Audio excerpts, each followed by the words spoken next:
I remember standing in front of the mirror, my wedding dress shimmering under the soft chandelier light, thinking today would be the happiest day of my life. But then I saw the invitation slip through the door like a dagger. My heart stopped. My own brother, the one I trusted more than anyone, deliberately chose the exact same day for his wedding. Every laugh, every smile I thought we shared suddenly felt like a lie. Welcome to my YouTube channel. This is my story of betrayal. And if you've ever trusted the wrong person, hit that subscribe button because you are not alone. Here is how it happened. The day started like any other wedding morning. Sunlight poured through the windows, highlighting the dust dancing in the air. I sipped my tea, trying to calm the nervous flutter in my chest. My planner was meticulously organized, my bridesmaids buzzing around me, adjusting veils, straightening ribbons, laughing about silly memories from our childhood. And then my phone buzzed. It was a message from my best friend. Her words hit like a thunderclap. "Did you see the date? Your brother's wedding, it's today." I froze. My mind raced through every memory of the last year, every smile we exchanged, every moment I thought we shared as siblings suddenly became suspect. Why would he do this? Was it a joke? A cruel coincidence? My brother, the golden boy everyone adored, had always been the favorite. But this was something else entirely. I was reading comments on my YouTube videos the other day, and I realized I wasn't the only one who had a golden sibling nightmare. People shared stories of betrayal, of trust broken in the most intimate ways, and I felt a strange sense of solidarity, like a dark club I never wanted to join. The reality hit me like icy water. This was deliberate. No one else would dare schedule a wedding on the same day as mine. My parents, always polite and diplomatic, would never interfere. My brother was smart, charming, untouchable in their eyes. And yet, here he was, trying to overshadow my day, our parents' attention, the spotlight, the happiness I had imagined for months. I wanted to cry, scream, beg someone to explain, but instead I packed my resolve like armor. If he thought he could steal my thunder, he had another thing coming. And so I made a decision, a quiet, simmering decision that would change the dynamics of our entire family. As I stared at the invitation again, the words seemed to mock me. My mind flicked through strategies, tiny adjustments, every way I could turn the tables without anyone realizing. My heart raced, a mix of fear, fury, and exhilaration. I realized this wasn't just a wedding clash. This was a war, and I was ready to fight. But just as I thought I had it all planned, my phone buzzed again. Another message from someone I never expected that made my stomach drop to my knees. Cliffhanger. Who sent that message and what it contained would shake me to my core. The message on my phone glowed ominously in the dim light of my bridal suite. I hesitated before opening it, an instinct that told me some truths are better left unknown. But curiosity, that dangerous friend, got the better of me. It was from my mother. "I know what you're thinking, darling, but don't let anger ruin your day. Just be careful." That cryptic warning did nothing to soothe me. If anything, it made my pulse pound faster. My mother was never one to interfere in sibling rivalries. She preferred quiet diplomacy, letting conflicts simmer under the surface until they burned themselves out. That she sent this warning meant something bigger was happening, something I hadn't even imagined. I paced the room, the silk of my bridal dress brushing against my legs, the soft hum of chatter from my bridesmaids, a distant echo. I thought back to the last time I had confronted my brother about his arrogance, his tendency to overshadow everyone around him. That conversation had ended with him laughing, brushing off my feelings with a wave of his hand, a charming smile that always seemed to disarm me. But this deliberate scheduling was a new level of audacity. I could feel anger coiling in my chest, a tight, dangerous spiral. I clenched my fists, telling myself that I wasn't going to let this ruin me. I was the bride today, the center of my own story. And yet, the thought that some of our family and friends might attend his wedding instead of mine gnawed at me like a slow poison. The first guests began arriving. Their smiles were genuine, their excitement uncontainable, but I noticed subtle glances exchanged behind polite smiles, whispers carried across the room, half-heard conversations that made me hyper-aware of the invisible scoreboard my brother had set up. I wasn't just competing for attention, I was fighting for recognition, for validation that he had tried to steal. I thought of confronting him directly, but no, that was too obvious, too predictable. He would expect a reaction, delight in it even. Instead, I resolved to take a quieter, sharper approach. I would let him think he was winning while I quietly shifted the pieces behind the scenes. The first hint of my plan came when I remembered the caterer. My brother had used the same company as mine, a detail that now seemed sinister rather than coincidental. I quickly called to confirm all the final arrangements, subtly adjusting timing, menu choices, even the positioning of tables. Every small tweak was a strategic move, a chess game played in silence. While coordinating these details, I felt a pang of guilt. Was I stooping to his level? But the answer came as a sudden, firm conviction.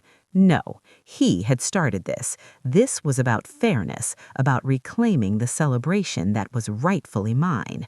I reminded myself that this was not petty revenge. It was empowerment. Then came the phone call that changed everything. My brother's voice, calm and unflustered, crackled through the line.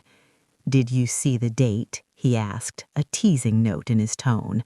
I almost dropped the phone. The audacity of him to joke about this betrayal, was staggering. But I stayed calm, my voice even. "I saw it," I said. "Funny coincidence, isn't it?" There was a pause on the other end, then a laugh, not malicious but confident. He expected me to react, to crumble.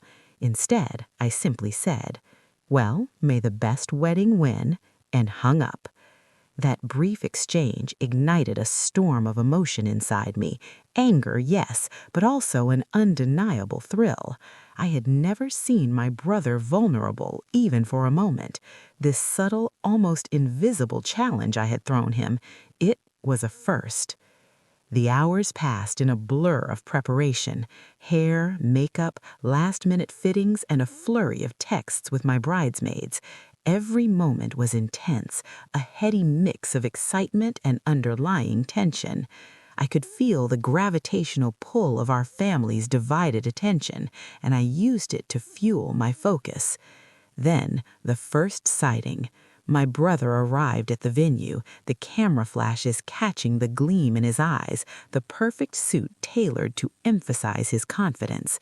He didn't look nervous, just smug, that same infuriating charm I had known all my life.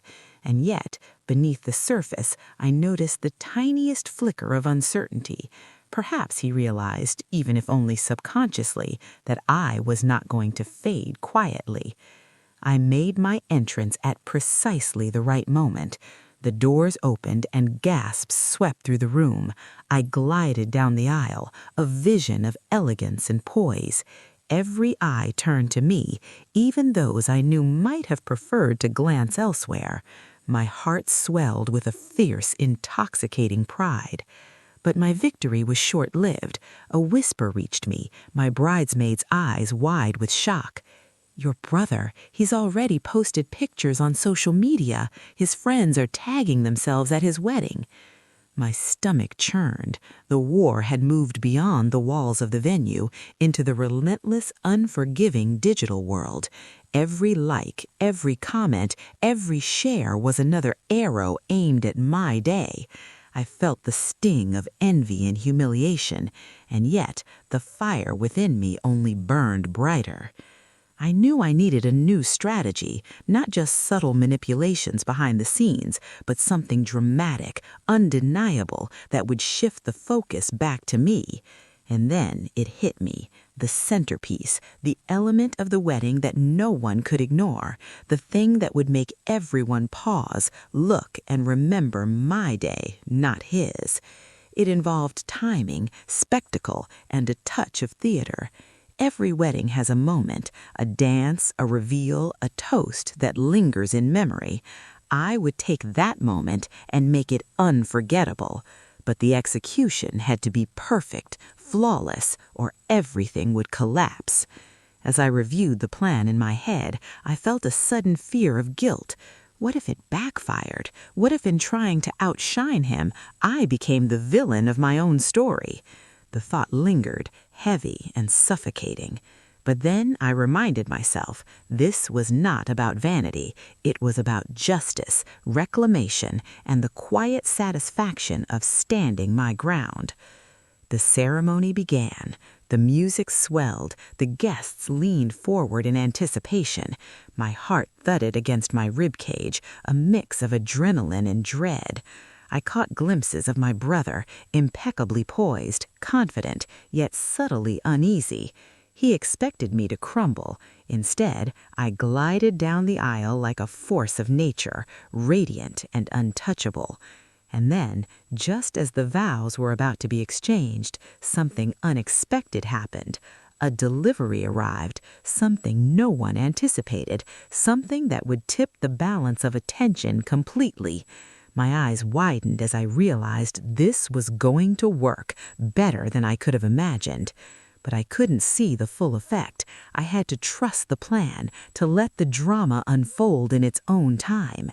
Every nerve in my body was taut with anticipation. My heart raced with excitement and fear, a cocktail of emotions that left me both trembling and unstoppable. As the first reactions began to ripple through the crowd, I glimpsed my brother from across the room. His confident facade faltered for a split second, a micro-expression of surprise, shock, maybe even a hint of regret. And then it was gone, replaced by the mask he always wore. I realized in that instant that this battle was no longer about the weddings themselves. It was about respect, recognition, and finally reclaiming my power in a family that had always pitted us against each other. And just as I allowed myself a fleeting sense of triumph, a whispered word from my maid of honor froze me in place. Wait, someone's coming, and they're bringing news that could change everything. The whisper from my maid of honor sent a chill down my spine. My pulse quickened as I scanned the entrance, every nerve on edge. The room felt smaller, the air heavier, as though it was compressing around me in anticipation of the unknown. My carefully constructed plan had been moving perfectly, but now this threatened to topple it all. And then I saw him. Not my brother, not an expected guest, but our father's old friend, Mr. Harrington, a man I hadn't seen in years.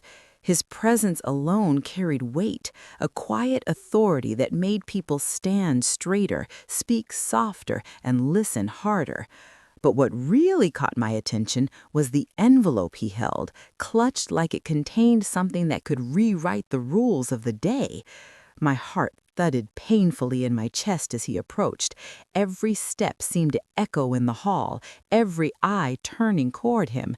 He handed the envelope to my father, whose face suddenly went pale, pale in a way that made my stomach twist. "What is it?" I whispered to my maid of honor, who shook her head, equally as tense. I didn't have to wait long. My father's hands trembled slightly as he broke the seal. His eyes darted across the paper, and the color drained completely from his face. The room, already thick with expectation, seemed to hold its breath. My brother, sensing a shift in the atmosphere, straightened, his charming confidence flickering for a brief, almost imperceptible moment. Then my father looked up, voice low but firm. "It seems there's been a serious mix-up, or perhaps a deliberate action." A murmur spread through the crowd, whispers overlapping in a chaotic, buzzing wave. My mind raced, connecting dots I hadn't even considered. What could possibly be in that envelope to shake the room this way? And then it hit me, the thought so shocking it made my blood run cold. The envelope contained a letter from the wedding planner confirming that my brother's chosen date had been blocked months in advance, deliberately avoiding conflict with any other major family events. Someone had known. Someone had orchestrated this entire clash, knowing full well the chaos it would unleash. And in that moment, I realized it wasn't just my brother trying to upstage me. It was a calculated move with backup, strategy, and allies I hadn't anticipated. My mind spun. Who could be behind this? Why? And most importantly, how would I respond? I felt a hand on my shoulder. My mother's voice, quiet but firm, pulled me back from the edge of panic. Whatever you do, don't let them see you lose control. Remember who you are. Her words steadied me, even as fury and disbelief raged beneath the surface. This was no longer just a battle of weddings. It had become a war of wills, a test of cunning and courage, and I was not about to let him or anyone else win. The ceremony continued, but the tension was palpable. My brother's smile was tighter now, his movements slightly more deliberate, as if he was aware that the day's dynamics were shifting in ways he hadn't planned for. Guests whispered, glances darted, and the social media notifications pinged relentlessly. The digital battlefield had expanded, adding another layer to the struggle I had barely begun to comprehend. I reminded myself to breathe, to stay present, and to keep my focus razor sharp. Every movement, every word, every glance I made would matter. I had to maintain my composure, even as my world seemed to teeter on the edge of chaos. And then it happened, the moment I had been waiting for. The first dance. The room darkened, soft lights casting a golden hue, and the music began to play. I stepped onto the floor, letting the rhythm carry me, every eye on me, every whisper amplified. My brother's eyes found mine across the room, and for a split second, I saw something in them, something that I couldn't quite name. Fear? Respect? Recognition? Perhaps a mix of all three. As I twirled, the whispers became audible, soft, impressed gasps at the elegance, the poise, the undeniable aura I radiated. And then came the twist I had orchestrated, the surprise entrance I had kept secret until now. From the side of the hall, a group of performers I had hired months in advance began their act, perfectly timed with the crescendo of the music. Fireworks of light, subtle but breathtaking, illuminated the room. The crowd's attention shifted entirely. Every camera, every phone, every eye was on me. The whispers of my brother's wedding faded, replaced by awe and admiration for the spectacle unfolding in front of them. I caught my brother's face in that moment.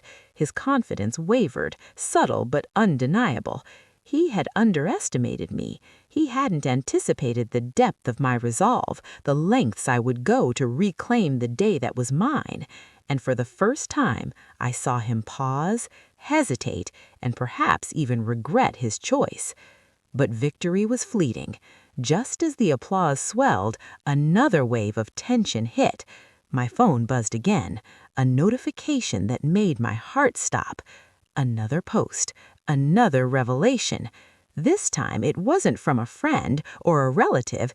It was from someone I hadn't seen in years, someone's presence at the wedding I had never expected, and whose return could change everything. My breath caught. The world seemed to narrow down to the single point of the entrance door. Every heartbeat echoed in my ears.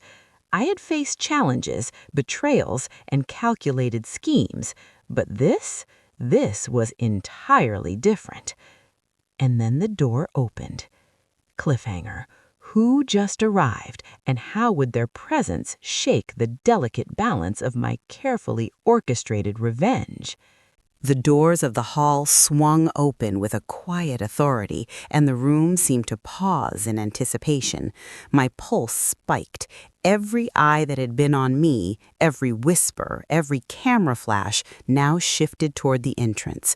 My breath caught in my throat. I recognized him immediately. It was Ethan, my first love from high school, the one I had never truly gotten over.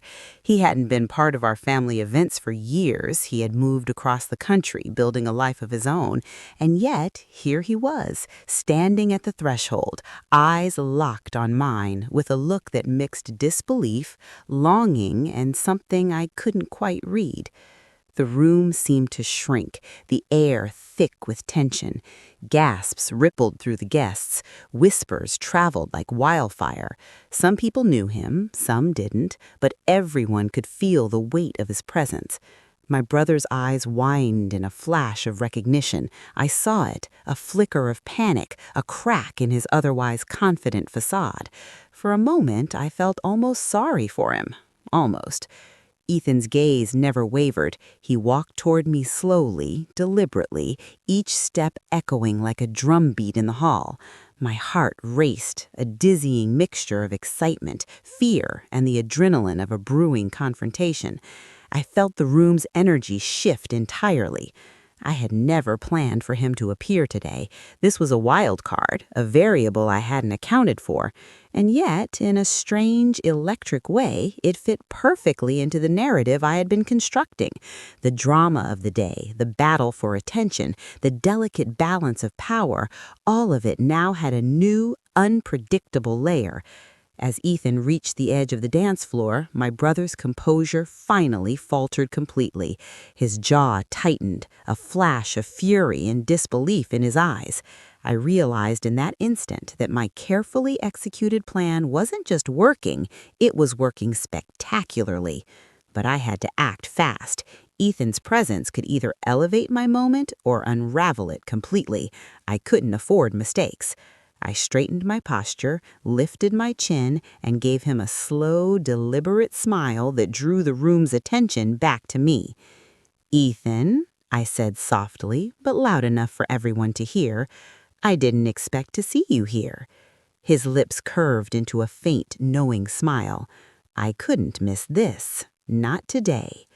The tension was electric. The crowd leaned in, sensing that something monumental was unfolding. I could feel my brother's pulse racing from across the room. He had underestimated the power of unpredictability, the effect of someone entering the scene who shifted attention, focus, and emotions in an instant. And then, just when the moment felt like it could explode, Ethan did something unexpected.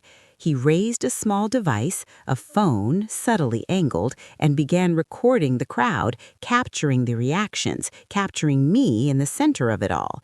Every gasp, every murmur, every flicker of surprise. I realized immediately this was perfect leverage, a live, tangible testament to my brilliance, my poise, and the way I had seized control of the day despite my brother's scheming. I smiled at him again, a private acknowledgement of our unspoken alliance. But my brother wasn't going to let this slide quietly. He moved, subtly at first, then more deliberately, positioning himself closer to the center of the hall. His charming smile returned, sharper and colder, a calculated attempt to steal attention back. But the crowd was already under my spell. Their focus had shifted irrevocably. And that's when it hit me. My ultimate move, the centerpiece I had been saving for the final reveal. It was subtle, elegant, and devastatingly effective. I signaled to the coordinator, and the lights dimmed again, this time highlighting a dramatic floral arrangement suspended above the dance floor, designed to release a cascade of shimmering petals at the perfect moment. As the petals began to fall, swirling around me, the crowd erupted in awe. Cameras flashed, phones captured every angle, and for the first time that day, I felt truly untouchable. I was radiant, commanding, and utterly unforgettable. Every plan my brother had made to overshadow me had crumbled, replaced by a spectacle that could not be ignored. He watched, powerless, as the guest's attention shifted entirely. His face betrayed a storm of emotions, frustration, disbelief, and maybe, just maybe, a hint of respect. I realized then that victory wasn't about vengeance or proving him wrong. It was about standing tall, reclaiming my narrative, and asserting my place in a world where I had been overlooked for too long. But the drama wasn't over. Just as I allowed myself to revel in this moment, my maid of honor tugged at my arm, whispering urgently, "There's someone else outside, someone who shouldn't be here." I froze. My pulse quickened again. Another surprise? Another variable threatening to destabilize my carefully orchestrated day? I turned toward the entrance, heart hammering, expecting the worst. And then I saw him, my brother's best friend, Mark, the one who had quietly helped plan his wedding, who knew every detail, every secret, every move. And he was holding something, a thick envelope, similar to the one Mr. Harrington had brought earlier. My stomach dropped. Whatever was in that envelope could undo everything. It could reveal secrets, trigger scandals, or shift the attention back to him in ways I could not predict. I realized with a sinking feeling that the real battle of the day wasn't over. Mark stepped forward, and my brother's eyes lit up, a flash of anticipation and relief. The audience, oblivious to the silent war unfolding, continued to marvel at my display of elegance and control. But I knew better. Every second it passed was another potential blow waiting to land. I had a choice: confront this new threat, take control again, or wait and let the drama unfold naturally. I chose patience. I would let him reveal the contents, but I would be ready to pivot, adapt, and strike back if necessary. The room fell silent as Mark handed the envelope to my brother. He opened it slowly, deliberately, the suspense thick enough to cut with a knife. My heart pounded in my chest, a relentless drumbeat of anxiety and anticipation. And then a gasp, not from me, not from my guests, but from my brother. He froze, his eyes wide, his jaw slack, the confident mask finally slipping entirely. I leaned forward slightly, heart racing, knowing that whatever he had discovered was monumental. I didn't need to see the contents to know I had won. The tension, the suspense, the calculated chaos I had orchestrated, it had all worked.